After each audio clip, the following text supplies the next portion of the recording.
समीहसे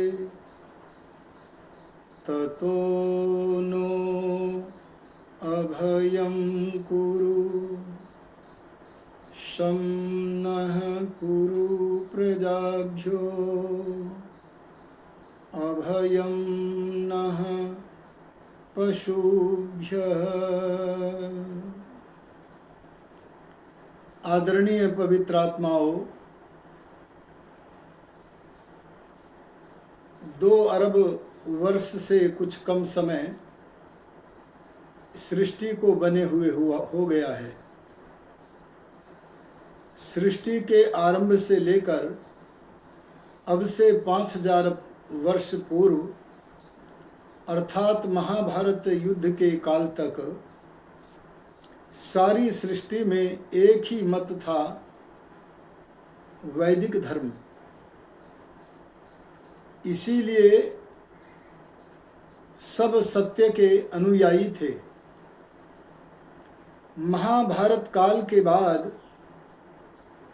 जबकि बहुत से विद्वान मर गए, मार दिए गए, तब जिसके मन में जैसा आया उसने वैसा मत चला दिया। आज की परिस्थिति में हमें वेद रूपी सूर्य को प्रकाशित करने के लिए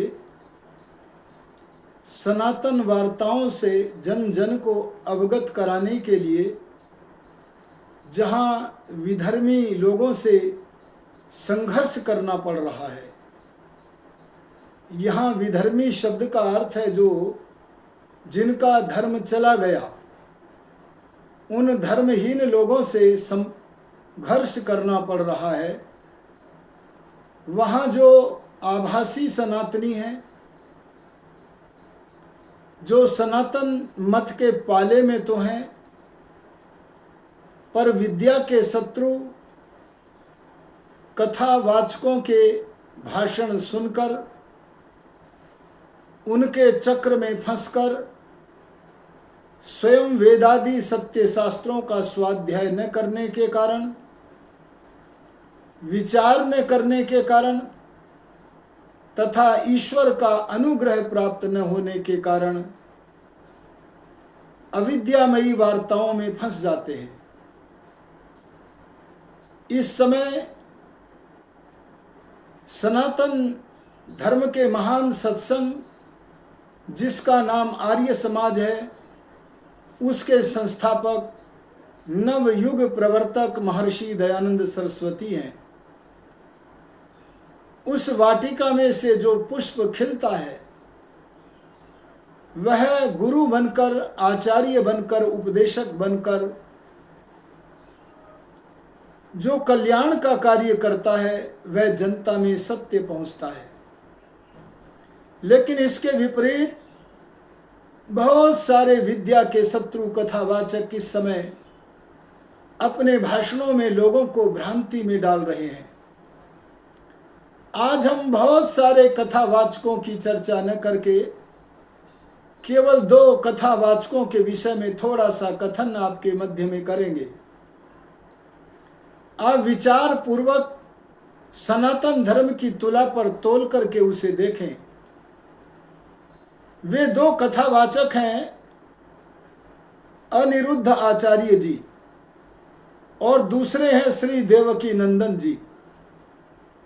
ऐसे ऐसे विद्या के शत्रु कथावाचकों की कोई न्यूनता नहीं है। इन दोनों का मैंने नाम लिया है तो मैं इन दोनों का एक विषय का एक विचार आपके सामने रखना चाहता हूं। ये अपनी वाणी से वारंवार कहते हैं कि माताओं को गायत्री मंत्र पढ़ने का अधिकार नहीं है। ये कहते हैं कि तुमसे न हो सकेगा, ये गायत्री मंत्र पढ़ना बड़ा कठिन है, तुमसे न हो सकेगा, इसलिए तुम न पढ़ो। ऐसे इन कथावाचकों से मैं पूछना चाहता हूं, क्या परमात्मा ने लड़कों की तरह लड़कियों को बुद्धि प्रदान नहीं की है? क्या परमात्मा ने बालकों की तरह बालिकाओं को ज्ञानेंद्रिय प्रदान नहीं किए हैं? अगर ये सामग्रियां सब बालकों की तरह बालिकाओं को भी प्राप्त हैं, तो वे भला मंत्रोच्चारण क्यों नहीं कर सकती हैं? काश ये पाखंडी कथावाचक अगर अपने ऐतिहासिक ग्रंथ वाल्मीकि कृत रामायण को ही पढ़ ले, तो वहां पर जिस समय श्री राम माता कौशल्या के भवन में वन गमन की अनुमति लेने के लिए जाते हैं, तब देखते हैं कि माता कौशल्या अपने भवन में निर्मित यज्ञशाला में बैठी हुई अपना नित्य कर्म यज्ञ कर रही हैं। महर्षि वाल्मीकि के शब्दों में मैं कहना चाहूँगा, सा क्षौम वसना हृष्टा नित्यम व्रत परायणा अग्निम जुहोति स्म तदा मंत्रवत कृत मंगला। आहा, इस श्लोक में महर्षि वाल्मीकि जी कहते हैं कि माता कौशल्या वेद मंत्रों का मनोहर गान करते हुए अपना दैनिक कर्म यज्ञ कर रही हैं। जब हम इतिहास की परंपरा से देखें या वेदादि सत्य शास्त्रों के प्रमाण से देखें, तो सब कालों में परमात्मा ने बालक बालिकाओं में विद्या के विषय में किसी भी प्रकार का कोई अंतर नहीं रखा है। यदि परमात्मा का अभिप्राय नारियों को मंत्रोच्चारण का न होता, विद्या प्राप्त करने का न होता, वेदारंभ संस्कार करने का न होता, यज्ञोपवीत संस्कार का न होता, तो परमात्मा उन्हें बुद्धि व ज्ञानेंद्रियां प्रदान न करता। लेकिन हमारे इतिहास में हम देखें तो बड़ी बड़ी ब्रह्मवादिनी हुई हैं। आप गार्गी जी को देखो, अरे कात्यायनी को देखो, मैत्रेयी को देखो, माता सीता को देखो, कौशल्या को देखो, कितनी बड़ी बड़ी धार्मिकी और विदुषी माताएं हुई हैं। केवल किसी बात को कह देना और उसके पीछे कोई प्रमाण न होना, इसका कोई मूल्य नहीं है। ये अविरुद्धाचार्य और देवकी नंदन जैसे सनातन धर्म से बहुत दूर चले गए, कोसों दूर चले गए कथावाचक एक प्रमाण नहीं दे सकते कि मातृशक्ति को यज्ञोपवीत क्यों नहीं देना चाहिए, वेद मंत्रों का उच्चारण क्यों नहीं करना चाहिए, गायत्री मंत्र का उच्चारण क्यों नहीं करना चाहिए। यदि इन्होंने शास्त्रों को पढ़ा होता तो शतपथ ब्राह्मण का वचन इनके सामने आता और ये सत्यनिष्ठ होकर के बोलते। देखो, शतपथ ब्राह्मण में ऋषि कहते हैं, मातृमान पितृमान आचार्यवान पुरुषो वेद। वे बालक व बालिकाएं बड़े भाग्यवान हैं जो मातृमान हैं, पितृमान हैं और आचार्यवान हैं। आर्य समाज के संस्थापक महर्षि दयानंद सरस्वती यहां पर मातृमान शब्द का अर्थ करते हुए लिखते हैं, प्रशस्ता धार्मिकी विदुषी माता विद्यते यस्य स मातृमान। वही बालक व बालिका मातृमान है जिसे प्रशस्त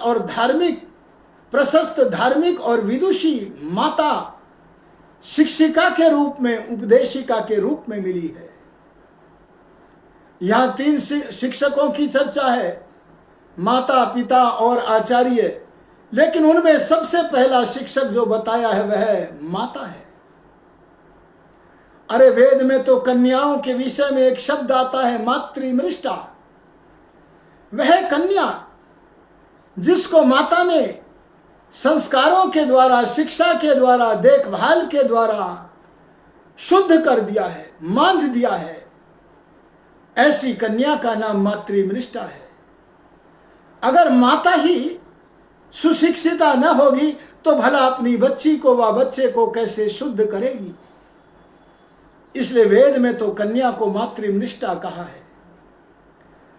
बहुत सारे लोग कहते हैं यदि स्त्रियां पढ़ लेंगी, ऋषि दयानंद के समय में जब वो भ्रमण किया करते थे और सनातन धर्म का प्रचार प्रसार, अरे वेद आज्ञा का, भगवान की आज्ञा का प्रचार प्रसार किया करते थे, तो उस समय भी बहुत से पाखंडी स्वार्थी लोग कहा करते थे। और जो कहा करते थे उन्होंने उसे सत्यार्थ प्रकाश में लिख दिया। उनकी ओर से एक प्रश्न ऋषि दयानंद ने लिख दिया। क्या प्रश्न लिखा? यदि ये स्त्रियां पढ़ लेंगी तो हम क्या करेंगे? अर्थात इन लोगों को, स्त्रियों को पढ़ने में इसलिए परेशानी है क्योंकि हमारा जो कार्य है वो कैसे सिद्ध होगा? अरे पठन पाठन का काम तो हमारा है।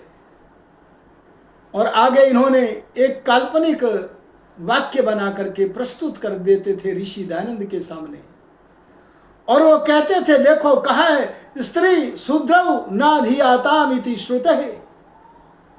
ऋषि दयानंद जी ने जब उनके इस काल्पनिक वचन को सुना तो बोले, ये वचन न तो वेद में है कहीं है और न ये किसी शास्त्र में वचन है।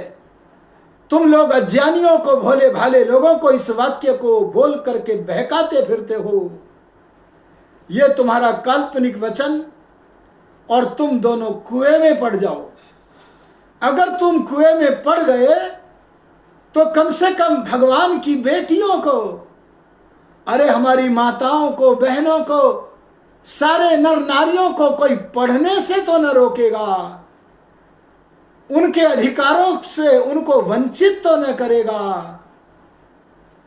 ऋषि दयानंद जी ने इसलिए कहा, तुम कुएं में पड़ जाओ तो बड़ा देश का, समाज का, धर्म का कल्याण होवे। और उन्होंने इतना ही नहीं, कोई बात जब बोलते थे, एक भी बात, महर्षि दयानंद जहां तर्क होता था, युक्ति होती थी, इतने मात्र का मूल्य नहीं है, उसके साथ प्रमाण भी होता था। उन्होंने कहा, देखो भगवान स्वयं कहते हैं, अनेक स्थानों पर कहते हैं। और उन्होंने एक प्रमाण जैसे कि दिया, यथे माम वाचम कल्याणीम आवदानी जनेभ्यः ब्रह्म राजन्याभ्याम शूद्राय चार्याय च स्वाय चारणाय। वे कहते हैं, यथा जैसे मैंने इमाम कल्याणीम वाणी, मैंने इस कल्याणी अर्थात संसार के सुख को प्रदान कराने वाली और मुक्ति के सुख को प्रदान कराने वाली वाणी को मनुष्य मात्र के लिए प्रदान किया है। और उसे स्पष्ट करते हुए परमात्मा वेद में कहते हैं, जो ब्राह्मण की स्थिति को प्राप्त कर गया है वह निरंतर वेदाध्ययन करे।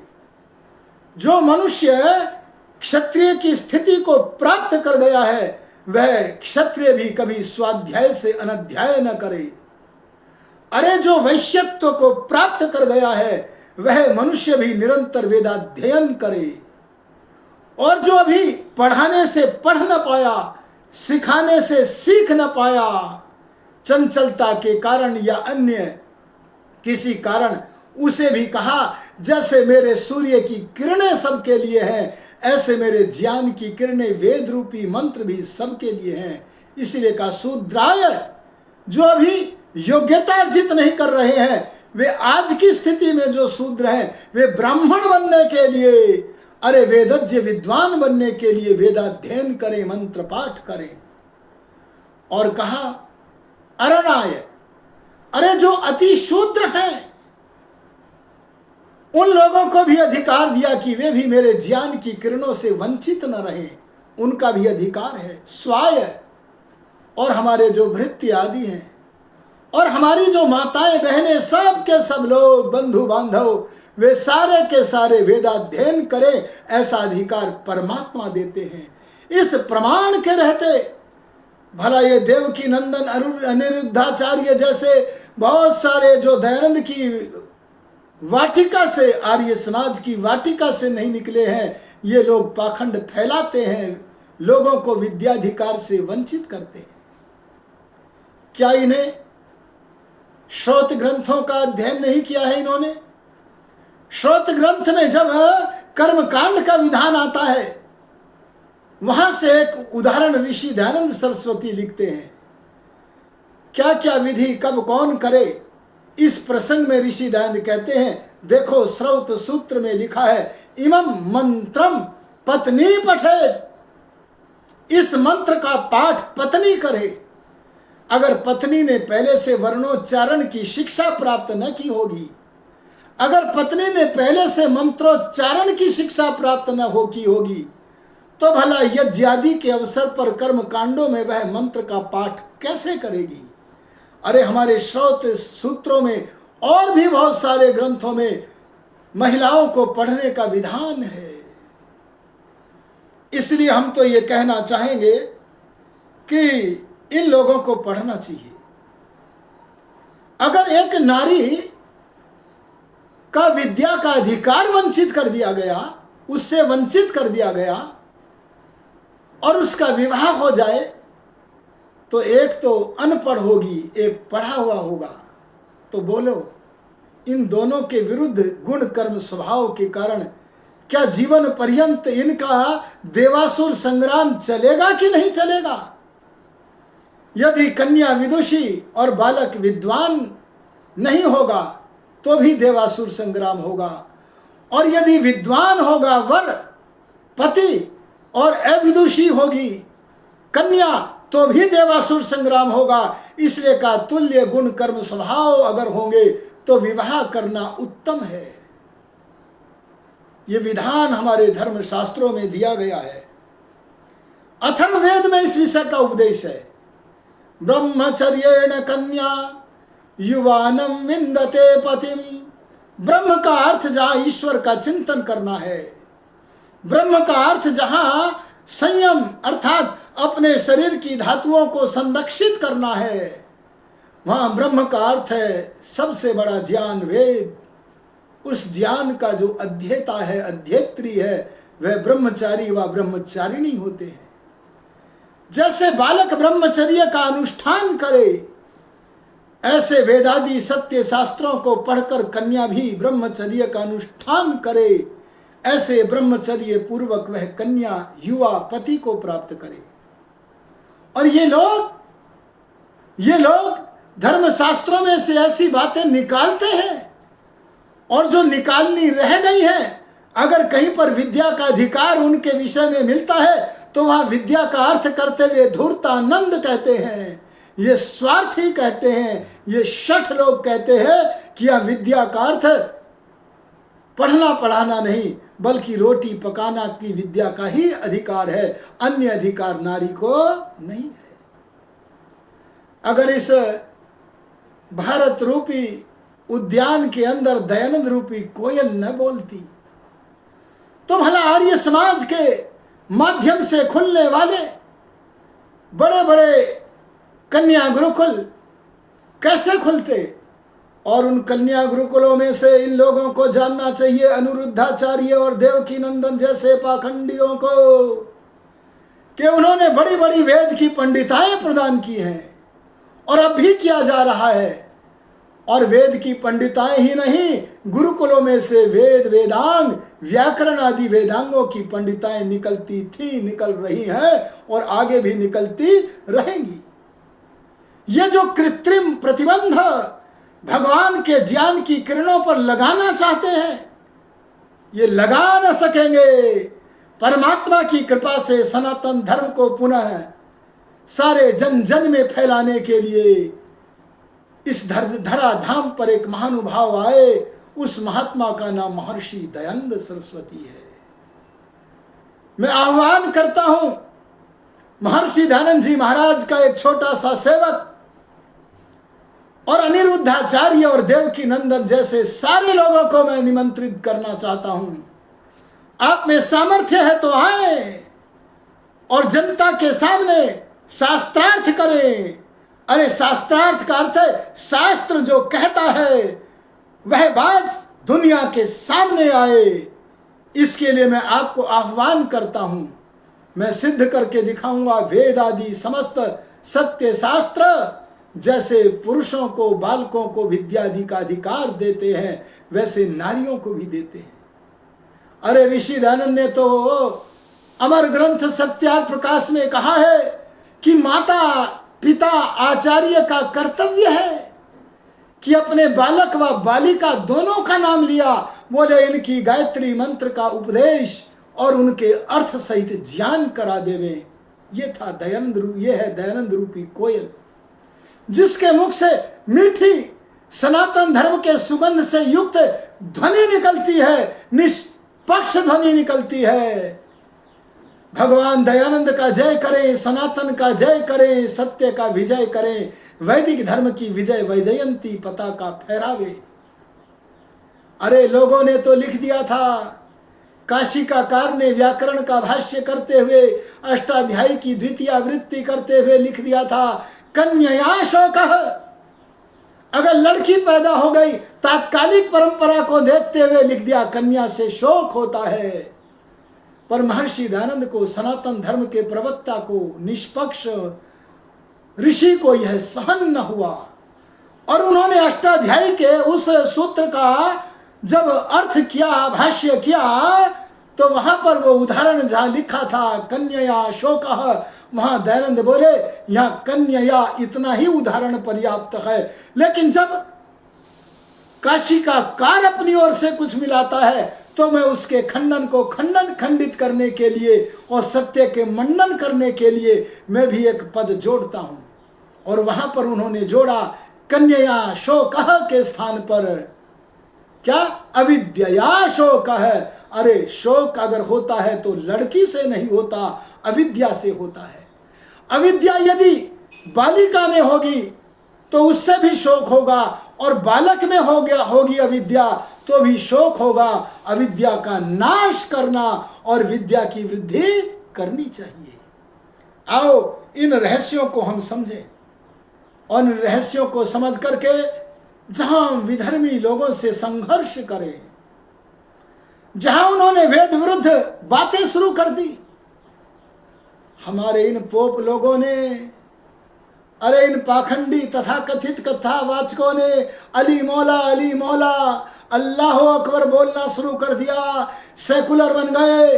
दयानंद तो कहते हैं परमेश्वर एक है, तो उसका दिया हुआ मानव मात्र के लिए धर्म भी एक है, क्योंकि जो एक के लिए कल्याणकारी है वह सबके लिए कल्याणकारी है। और परमात्मा अपने पुत्रों को तथा कथित धर्मों में, संप्रदायों में बांट कर नहीं रखना चाहता, सबकी एकता चाहता है। सबकी एकता के लिए प्रत्येक सृष्टि के आरंभ में परमात्मा अपना नाद देता है, ध्वनि देता है, ज्ञान विज्ञान देता है, और वह है वेद। इसलिए यदि हम सच्चे सनातनी बनना चाहते हैं तो सदा स्मरण रखें महर्षि दयानंद के द्वारा लिखी गई आर्य समाज के तृतीय नियम की पंक्ति, वेद सब सत्य विद्याओं का पुस्तक है। वेद का पढ़ना पढ़ाना और सुनना सुनाना परम धर्म है, और वेद रूपी जो धन है, विद्या है, उससे जो ऋषि मुनियों ने बड़े बड़े विद्या वृक्षों का निर्माण किया है, उनका भी पठन पाठन करें तो हम सत्य के अत्यंत सन्निकट पहुँचेंगे। आशा करता हूँ कि आप इन धूर्त कथावाचकों से स्वयं बचेंगे, दूसरों को बचावेंगे। अरे सनातन धर्म के महान सत्संग आर्य समाज से जोड़कर सबकी उन्नति करेंगे, इसी में सबका कल्याण है। इन्हीं शब्दों के साथ मैं अपनी वाणी को विरमित करता हूँ। ओम शम।